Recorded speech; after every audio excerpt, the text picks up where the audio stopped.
जब भी किसी को दिमाग घुमाना हो, ये फार्मूला है, ठीक से नोट कर लीजिए और इसका इस्तेमाल कीजिए। वो एड देख के बहुत औरतों ने अपने पति से कहा, एजी इंश्योरेंस करवा लो। जब भी किसी को दिमाग घुमाना हो, ये फार्मूला है, ठीक से नोट कर लीजिए और इसका इस्तेमाल कीजिए।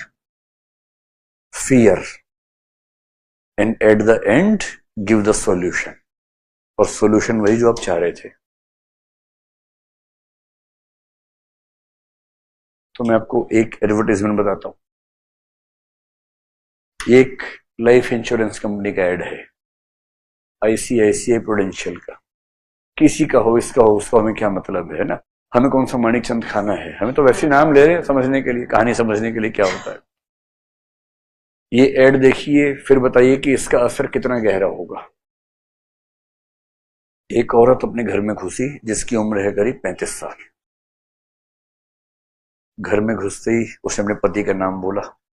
कुछ भी नाम सोच लीजिए, राकेश सोच लो, संजीव सोच लो, प्रथम सोच लो, कुछ भी सोच लो। कुछ नाम बोला उसने, बोली राकेश, कोई आवाज नहीं आई। उसको लगा कहीं बैठा होगा। फिर गाना गाते हुए घुसे, फिर करिए राकेश, फिर आवाज नहीं आई। उसे लगा ऐसा कैसे हो रहा है, मेरी बात का जवाब नहीं दे रहा, मालिक की आवाज और जवाब ही नहीं आ रहा है। तो दूसरे कमरे में बोली राकेश, जोर से बोली, फिर जवाब नहीं आया। अब उसको लगा कुछ तो गड़बड़ है भाई। 2-3 कमरों में देखा, कहीं नहीं मिल रहा राकेश। फिर पीछे जाके देखा, आंगन में एक कुर्सी पर राकेश जी बैठे हुए हैं। ये यहां से गई है, राकेश जी का मुंह उस तरफ है, सामने नहीं है, उस तरफ है, और ऐसे है है ना, गर्दन ऐसे। इसके हाथ में कुछ है, वो गिर गया हाथ से नीचे, आवाजें ठक से टूटने की, चकनाचूर हो गया। वो इमोशन से खेल रहे हैं आपके, चकनाचूर हुआ कप, लेकिन आपका दिल चकनाचूर हुआ साथ साथ। अब वो दबे पांव गई उसके पास, उसको यूं हिला के देखा, उसकी नानी मर गई, उसको लग रहा कि गए। हिलाया तो वो अचानक हिलाया से बोले, अरे यार नींद आ गई थी। फिर पत्नी ने पति को ठीक से पीटा।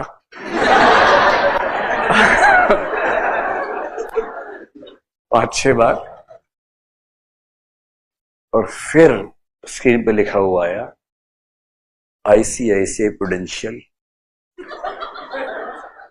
क्या पता सच में ऐसा हो जाए,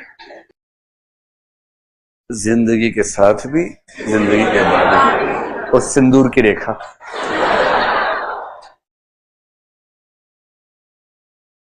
वो ऐड देख के बहुत औरतों ने अपने पति से कहा, एजी इंश्योरेंस करवा लो। पति बोला, क्यों, मैं मर रहा हूं क्या। अब वो कैसे बोले कि हो तो सकता ही है, हो तो सकता है, किसका पक्का है। शुरू करना है किससे, फियर से, और खत्म करना सॉल्यूशन पे। भाई और बहनों, देश बर्बाद हो गया तो मेरी चिंता नहीं है, मैं तो फ्री हो जाऊंगा। आप देख लो, देश का सवाल है। आप कहोगे तो मैं तो हूं ही, लेकिन देख लो, फियर सॉल्यूशन। अगर अब भी ना जागे तो माइनॉरिटी बन जाओगे।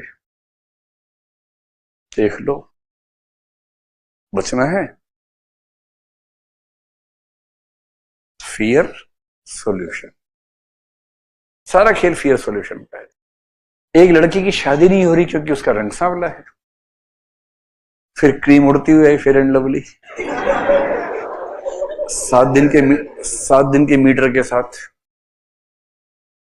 फिर जो लड़की एमबीए है, इंजीनियर है, शादी हो ही नहीं रही है, 7 दिन क्रीम लगाई, रोज त्वचा का रंग बदला, 7th डे शादी हो गई उसकी। डर सॉल्यूशन, शादी नहीं हो रही, क्रीम लगाओ। कितना आसान है, शादी नहीं हो रही, क्रीम लगा लो, सिंपल। तो स्ट्रांग हो, इमोशनल हो, फियर के साथ। और फियर ही नहीं, ये फियर क्या, लस्ट भी हो सकता है, डिजायर हो सकती है, फियर, लस्ट, डिजायर, कुछ ना कुछ ऐसा जो वीकनेस हो ऑडियंस की. The weakness of the audience has to be taken into consideration and that has to be used as a weapon against him or her. तो फुकरे किस्म के लोगों के लिए ऐड कौन सा होता है? परफ्यूम का होता है. उनकी जिंदगी में कोई है ही नहीं, परेशान है, पूरा शहर नाप लिया, कोई मिलता ही नहीं उनको. मतलब उनके फोन में टिंडर भी काम नहीं करता. वो दाईं तरफ कर करके थक जाते, सामने से बायां हो जाता है बार बार. तो फिर वो थक के टीवी देखते, फिर उसमें एक ऐड आता है कि एक आदमी है, मोटा सा, भद्दा सा, वो देख रहा है, कोई उसको पूछ ही नहीं रहा. इतने में एक आदमी आया, 3 लड़कियां भागी भागी उसके पास गई. उससे लगा अच्छा, तो उसने पता किया तो पता लगा वो एक खास परफ्यूम लगाता है. नेक्स्ट डे ये परफ्यूम लगा के आ गया. वो तीनों भागी भागी इसके पास आ गई और फिर आया, आप भी लगाइए. अब जितने लोग लस्ट वाले सबको लगा अच्छा, आज समझ में आया क्या मामला है. And now they will purchase the perfume, और परफ्यूम लगा लगा के घूमेंगे, होना कुछ है नहीं उससे. लोग बल्कि कहेंगे यार तुम इससे अच्छा नहीं लिया करो भाई, बदबू के ऊपर परफ्यूम से और खराब स्मेल आती है, अच्छा नहीं लगता है. पर पर्पस क्या था? पर्पस था इसकी हेल्प करना कि परफ्यूम बेचना. परफ्यूम बिक गया. So about the content, about the message, you have to always remember that the message has to be strongly emotional. So whenever you are persuading someone, थोड़ा सा डरा दो उसको, फिर धीरे धीरे सॉल्यूशन बताओ, और सॉल्यूशन वही जो आप चाहते हैं कि उसका रास्ता निकले. एनीवेज, दूसरी बात है कि जो मैसेज है इट शुड बी क्लियर. लेकिन तीसरी बात है it should be indirect, not direct. आप सोचेंगे ये क्या बात हुई, तो गूगली लग रही है.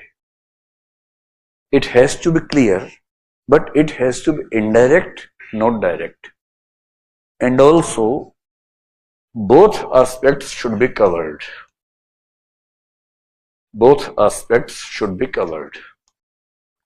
अब इन तीनों बातों को एक साथ हम समझ पाएंगे क्योंकि ये इंटरलिंक्ड हैं. क्या मतलब है? क्लियर हो, दोनों एस्पेक्ट्स हो, इनडायरेक्ट हो, डायरेक्ट ना हो. अगर आप किसी को कन्विंस कर रहे हैं किसी चीज के मामले में और आपने सीधे सीधे उसको बोल दिया, तो रिएक्टेंस पैदा हो जाएगी. If you do not want reactance to develop in that person, you are never supposed to say directly what do you intend, or you want to convert his mind, you want to convert his attitudes. ये बात सामने नहीं आनी चाहिए. That is why the message has to be indirect, direct नहीं. किसी बच्चे को बोल रहे हैं शादी के लिए, भाई देख लो यार कितनी उम्र है तुम्हारी, उसने कहा जी मेरी 29 है. कहना नहीं चाहिए, दोस्त की तरह से कह रहा हूं, शादी कर लो, देर हो जाएगी, बाद में पछताओगे यार. बाकी लाइफ तुम्हारी ही है, फैसला खुद कर लो.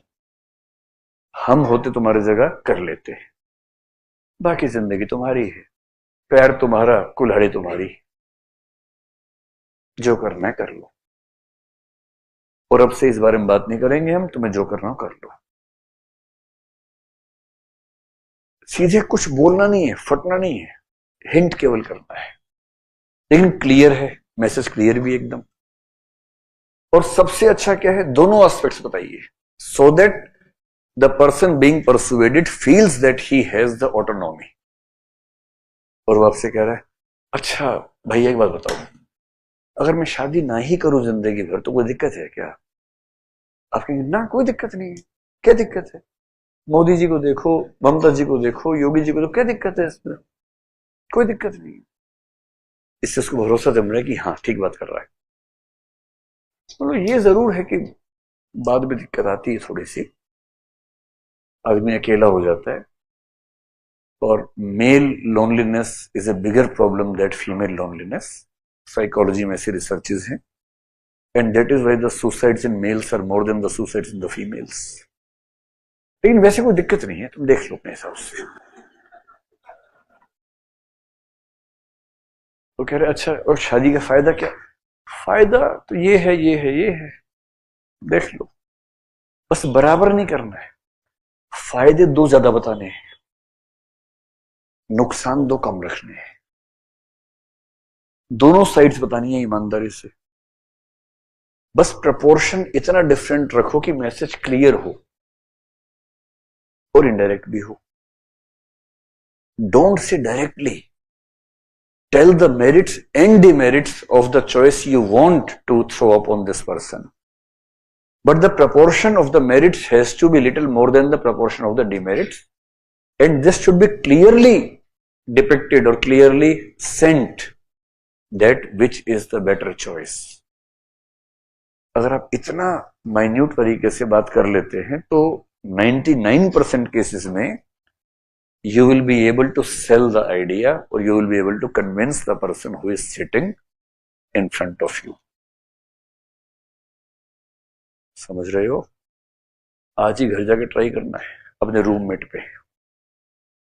आज रूममेट की शादी करवा के आओ, देखते करवा पाते हो नहीं करवा पाते हो, है ना। मंडे को बताना कि करवा पाए कि नहीं करवा पाए।